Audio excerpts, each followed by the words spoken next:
കുടുംബശ്രീയുടെ ഇന്നത്തെ എപ്പിസോഡ് ആരംഭിക്കുമ്പോൾ വീട്ടിലേക്ക് കയറി വന്ന ശാലിനി വിജയലക്ഷ്മിയോട് പറയുകയാണ്, ആൻറ്റി ഈ രാത്രി എന്തിനാണ് വിളിച്ചു വരുത്തിയതെന്ന് പറഞ്ഞിരുന്നെങ്കിൽ കൊള്ളാമായിരുന്നു. അന്നേരം ദേഷ്യപ്പെട്ട് വിജയലക്ഷ്മി പറയുകയാണ്, കുടുംബത്തിനുണ്ടായ ചീത്തപ്പേര് നീ കല്യാണം കഴിച്ചു മാറ്റിയാൽ എൻ്റെ മോൻ നിന്റെ ചേച്ചിയെ കല്യാണം കഴിക്കുമെന്നുള്ളത് ഞാൻ നിനക്ക് തന്ന വാക്കായിരുന്നു. പക്ഷെ അതിപ്പോൾ ഞാൻ മാറ്റാൻ പോവുകയാണ്. നിന്റെ ശാരികേച്ചിക്ക് വേറെ ചെറുക്കനെ നോക്കാം നിനക്ക്. എന്താ കാര്യമെന്ന് ശാലിനി ചോദിക്കുമ്പോൾ വിജയലക്ഷ്മി പറയുകയാണ്, നിന്റെ ഈ ശാരികേച്ചിയെ ഭയങ്കര മിടുക്കിയാണ്. അത്രയും മിടുക്ക് ഈ വിജയലക്ഷ്മിയുടെ മരുമോൾക്ക് ആവശ്യമില്ല, അത്ര തന്നെ. അന്നേരം മനസ്സിലാകുന്ന ഭാഷയിൽ പറയാൻറ്റി എന്ന് ശാലിനി പറയുമ്പോൾ വിജയലക്ഷ്മി പറയുകയാണ്, ഈ കല്യാണം നടത്താനായിട്ട് നമ്മൾ തമ്മിൽ ഒരു ധാരണയുണ്ടായിരുന്നു. പെണ്ണിന് നിങ്ങൾ 30 പവൻ കൊടുക്കാമെന്ന്. അത് പെണ്ണും ചെറുക്കനും തമ്മിലുള്ള ധാരണയല്ല, നമ്മൾ തമ്മിലുള്ള ധാരണയായിരുന്നു. അതൊക്കെ ശരിയാണെന്ന് സമ്മതിക്കുകയാണ് ശാലിനി. അതിനു പക്ഷേ നിങ്ങൾ എതിരൊന്നും പറഞ്ഞില്ല, ശരിയല്ലേ ശാരദാമ്മയെന്ന് വിജയലക്ഷ്മി ചോദിക്കുമ്പോൾ സമ്മതിക്കുകയാണ് ശാരദാമ്മയും. നിങ്ങൾ നിശ്ചയത്തിന് 30 പവനിട്ട് കാണിച്ചപ്പോൾ ഞാൻ കരുതി നിങ്ങൾ വാക്കുവ്യത്യാസം കാണിക്കാത്ത തറവാടികളാണെന്ന്. പക്ഷേ അതിപ്പോൾ തെറ്റിച്ചില്ലേന്ന് വിജയലക്ഷ്മി ചോദിക്കുമ്പോൾ ശാരദാമ്മ പറയുകയാണ്, അതിനിപ്പോൾ ഇവിടെ ഒന്നും സംഭവിച്ചില്ലല്ലോ. അന്നേരം വിജയലക്ഷ്മി ചോദിക്കുകയാണ്, തെറ്റി. പക്ഷേ നിങ്ങൾ 30 പവൻ കൊടുക്കുന്നു എന്നുള്ളത് എൻ്റെ മകൻ രാജീവ് എന്തിനാ അറിയുന്നത്? അതിന് ഞാനൊന്നും രാജീവ് സാറിനോട് പറഞ്ഞില്ല എന്ന് ശാരദാമ്മ പറയുമ്പോൾ വിജയലക്ഷ്മി പറയുകയാണ്, നിങ്ങൾ പറഞ്ഞില്ല, പക്ഷേ നിങ്ങളുടെ ഈ മിടുമിടുക്കിയായ മകള് പറഞ്ഞു എന്ന് ശാരികയെ ചൂണ്ടി പറയുകയാണ് വിജയലക്ഷ്മി. രാജീവിനെ ഫോൺ ചെയ്ത് ഇവളെല്ലാം പറഞ്ഞു എന്നൊക്കെ വിജയലക്ഷ്മി പറയുന്നു. അതിനുശേഷം ശാരികയെ കളിയാക്കി സംസാരിക്കുകയാണ് വിജയലക്ഷ്മി. ശാരികയെ വഴക്കു പറയാനായിട്ട് വിജയലക്ഷ്മി തുടങ്ങുമ്പോൾ ശാലിനി പറയുകയാണ്, വേണ്ടമ്മേ, കഴിഞ്ഞത് കഴിഞ്ഞു. ശാരികേച്ചിയുടെ മനസ്സിലൊന്നും ഇരിക്കില്ല, ഒറ്റ ബുദ്ധിയാണ് ഉള്ളത്, ഉള്ളതുപോലെ പറഞ്ഞു പോകും. അത്രയേ ഉള്ളൂ എന്ന് പറയുമ്പോൾ വിജയലക്ഷ്മി പറയുകയാണ്, എന്തോന്ന് ഒറ്റ ബുദ്ധി? ഇപ്പോൾ ഇങ്ങനെ ചെയ്തവള് കല്യാണം കഴിയുമ്പോൾ എന്തെല്ലാം ചെയ്തുമെന്ന് ആര് കണ്ടു? ഭർത്താവിന് തലേണ മന്ത്രം ഓതിക്കൊടുത്ത് എന്നെയും കൃഷ്ണൻകുട്ടി ചേട്ടനെയും വീട്ടിൽ നിന്ന് അടിച്ചു പുറത്താക്കിയാലോ എന്നൊക്കെ ചോദിക്കുകയാണ് വിജയലക്ഷ്മി. അങ്ങനെയൊന്നും വല്യേച്ചി ചെയ്യില്ല, അങ്ങനെയാണ് അമ്മ നമ്മളെ വളർത്തിയത്. ഇതിപ്പോൾ എന്തെങ്കിലും അബദ്ധം പറ്റിയതായിരിക്കുമെന്നും ശ്യാമയും പറയുന്നു.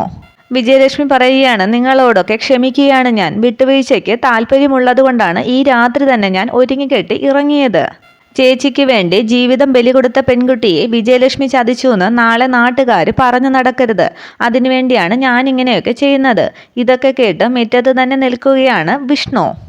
അതിനുവേണ്ടി നിന്റെ അടുത്ത് നിന്ന് എനിക്കൊരു വാക്ക് കിട്ടണമെന്ന് വിജയലക്ഷ്മി പറയുമ്പോൾ ശാലിനി പറയുകയാണ്, വിജയ ആൻറ്റി പറയ്, എൻ്റെ ജീവിതം തന്നെ തരാൻ ഞാൻ തയ്യാറാണ്.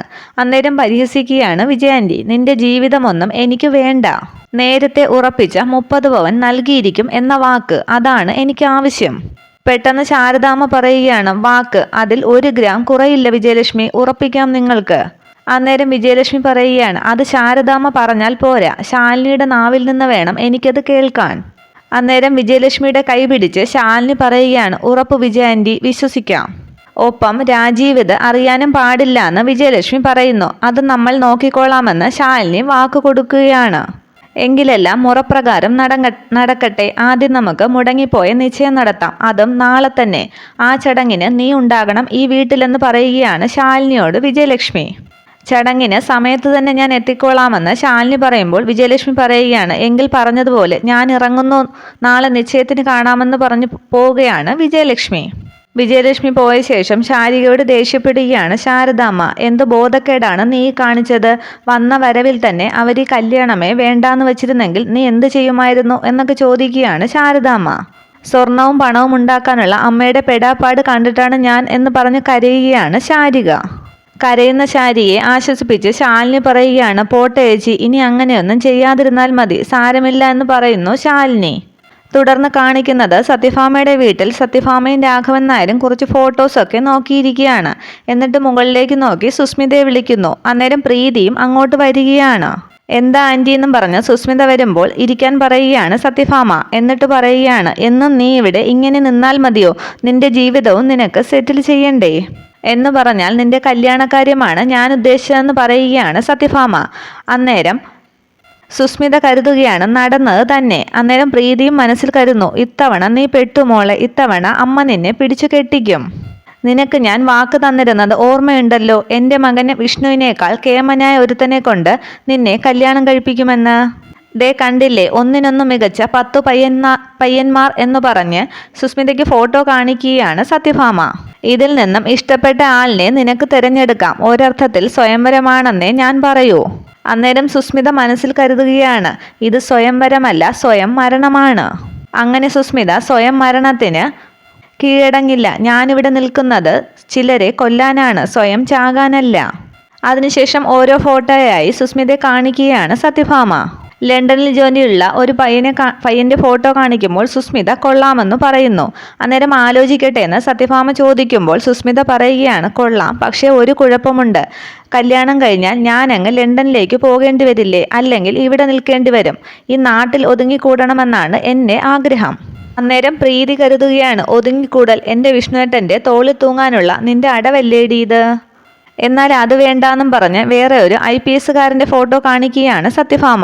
ഇതാകുമ്പോൾ നാട്ടിൽ തന്നെ നിൽക്കുമല്ലോ, വേറെ എങ്ങും പോകണ്ട. ആ ഫോട്ടോ കണ്ടിട്ട് സുസ്മിത പറയുകയാണ്, പക്ഷേ ഇയാളെ കാണാൻ ഒരു രസവുമില്ല ആൻറ്റി, പിന്നെ പ്രായവും തോന്നിക്കുന്നു. അന്നേരം ഫോട്ടോ നോക്കിയിട്ട് പ്രീതി പറയുകയാണ്, ഏയ് ആര് പറഞ്ഞു, നല്ല ഭംഗിയുണ്ടല്ലോ കാണാൻ.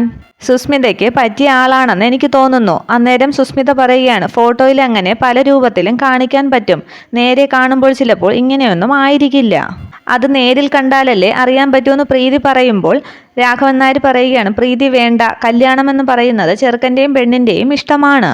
നമ്മളൊന്നും അടിച്ചേൽപ്പിക്കാൻ പാടില്ല. അന്നേരം വീണ്ടും സുസ്മിത കരുതുകയാണ്, ആരടിച്ചേൽപ്പിച്ചാലും ഒന്നും നടക്കാൻ പോകുന്നില്ല മോളെ. എൻ്റെ മനസ്സിൽ ഒരു പുരുഷനേ ഉള്ളൂ, വിഷ്ണു മാത്രം. അതിനി ഒരു കാലത്തും ഒരു മാറ്റവും ഉണ്ടാകില്ല. എന്താഗ്രഹിച്ചോ അത് നേടിയെടുത്തിരിക്കും ഈ സുസ്മിത. വീണ്ടും ഫോട്ടോസ് കാണിക്കുകയാണ് സത്യഭാമ. അതിനൊക്കെ ഓരോരോ എതിരഭിപ്രായങ്ങൾ പറഞ്ഞ് ഒഴിവാക്കുകയാണ് സുസ്മിത. അവസാനം പ്രീതി ചോദിക്കുകയാണ്, ഇതിപ്പോൾ ഒന്നും കൊള്ളില്ല എന്നാണ് സുസ്മിത പറയുന്നതെങ്കിൽ അവൾക്ക് കല്യാണത്തിന് താല്പര്യമില്ല എന്നല്ലേ അർത്ഥം? അമ്മയെ കാണിക്കുന്ന ഫോട്ടോസൊക്കെ വേസ്റ്റാണ്. ഏയ് അങ്ങനെയൊന്നുമല്ല എന്ന് പറഞ്ഞിട്ട് വീണ്ടും ഒരു ബിസിനസ്സുകാരൻ്റെ ഫോട്ടോ കാണിക്കുകയാണ് സത്യഭാമ. മോൾ എങ്ങനെയുണ്ടെന്ന് നോക്കാൻ സുസ്മിതയോടും പറയുന്നു. ഫോട്ടോ കുറേ നേരം നോക്കിയ ശേഷം സുസ്മിത കരുതുകയാണ്, ഇതും കൊള്ളില്ല എന്ന് ഞാൻ പറഞ്ഞാൽ എനിക്ക് കല്യാണത്തിന് താല്പര്യമില്ല പ്രീതി പറഞ്ഞത് സത്യമാണെന്ന് ആൻറ്റി വിശ്വസിക്കും. തൽക്കാലം തലവെച്ച് കൊടുക്കാം, തടിയൂരുന്ന കാര്യം പിന്നീട് ആലോചിച്ചാൽ മതിയല്ലോ.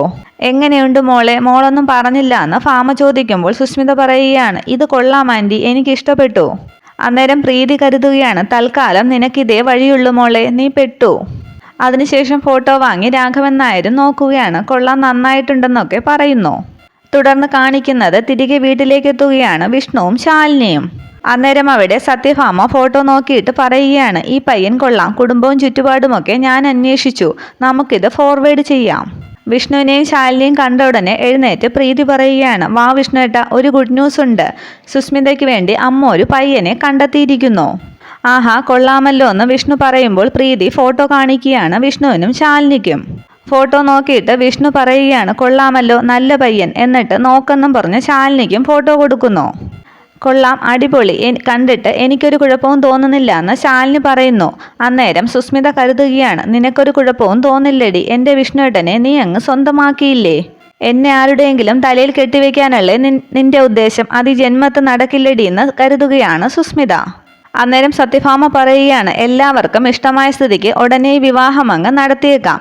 എന്താ രാഘവേട്ടാന്ന് ചോദിക്കുമ്പോൾ നടത്താം എന്ന് പറയുകയാണ് പ്രീതിയും. നിനക്കെൻ്റെ കല്യാണം പെട്ടെന്ന് നടത്തണം അല്ലേടി എന്ന് സുസ്മിത കരുതുമ്പോൾ പ്രീതിയും തിരിച്ചു കരുതുകയാണ്, അതേടി, എനിക്ക് എത്രയും പെട്ടെന്ന് വിഷ്ണുവേട്ടൻ്റെ തോളിൽ നിന്നും നിന്നെ ഇറക്കണം.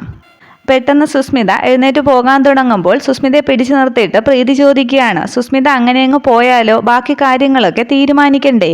അന്നേരം സുസ്മിത പറയുകയാണ്, ഇനി നിങ്ങളെല്ലാവരും കൂടി തീരുമാനിച്ചാൽ പോരെ? അത് കേട്ട് അതാ എൻ്റെ സുസ്മി മോളെന്ന് പറയുകയാണ് സത്യഭാമ. അന്നേരം പ്രീതി ചോദിക്കുകയാണ്, അപ്പോൾ വിശേഷങ്ങളൊക്കെ പങ്കുവെച്ച് നമുക്ക് എല്ലാവർക്കും കൂടി ഭക്ഷണം കഴിച്ചാലോ? അതിന് മറുപടിയായി ഭാമ പറയുകയാണ്, എനിക്കും രാഘവേട്ടനുമൊപ്പം സുസ്മിത ഭക്ഷണം കഴിച്ചതാണ്, ഇനി നിങ്ങളേ ഉള്ളൂ കഴിക്കാൻ. പ്രീതി വീണ്ടും കളിയാക്കുകയാണ്. എന്തായാലും സുസ്മിതയുടെ വയറ് നിറഞ്ഞു. വിഷ്ണുവേട്ടനും ശാലിനിയും വാ, ഇനി നമുക്കൊരുമിച്ച് ഭക്ഷണം കഴിക്കാം. അതിനുശേഷം വിഷ്ണുവിൻ്റെ കയ്യിൽ നിന്നും ഫോട്ടോ വാങ്ങി സുസ്മിതയ്ക്ക് കൊടുത്തിട്ട് ഇത് പിടിച്ചോന്ന് പറഞ്ഞു പോവുകയാണ് പ്രീതി. എല്ലാവരും പോയ ശേഷം ഭാമ രാഘവൻ നായരോട് പറയുകയാണ്, സുസ്മിതയുടെ കാര്യത്തിൽ ഒരു തീരുമാനമായാൽ പകുതി ഭാരം ഒഴിഞ്ഞൊന്ന് കരുതാം. അത് ശരിവെക്കുകയാണ് രാഘവൻ നായരും. തുടർന്ന് കാണിക്കുന്നത് വിഷ്ണുവിൻ്റെ റൂമിലേക്ക് പഞ്ചസാര കുപ്പിയുമായി വരികയാണ് സുസ്മിത. എന്നിട്ട് പറയുകയാണ്, എൻ്റെ കല്യാണം നടത്തിയിട്ട് രണ്ടുപേർക്കും അങ്ങ് ഹണിമൂൺ ആഘോഷിക്കാൻ തിടുക്കമായി അല്ലേ? എന്നാ പിന്നെ ഇപ്പം തന്നെ തുടങ്ങിക്കോ നിങ്ങളുടെ ഹണിമൂൺ എന്ന് പറഞ്ഞിട്ട് ബെഡിലേക്ക് പഞ്ചസാര വിതറുന്നു സുസ്മിത. പാട്ടൊക്കെ പാടിയങ്ങനെ പഞ്ചസാര വിതറുകയാണ് അന്നേരം സുസ്മിത. ശർക്കര പന്തലും മലർമഞ്ചും ഒന്നും ഇല്ലേലും നിങ്ങൾക്ക് വേണ്ടി ഈ സുസ്മിത പഞ്ചസാര കൊണ്ടൊരു മധുരം കിനിയുന്നൊരു ബെഡ് തയ്യാറാക്കിയിട്ടുണ്ട്. അപ്പോൾ പിന്നെ ശുഭരാത്രി, സുഖനിദ്ര, കൂട്ടിന് കുറെ കടിയനുറുമ്പുകളും എന്ന് പറഞ്ഞു പോവുകയാണ് സുസ്മിത.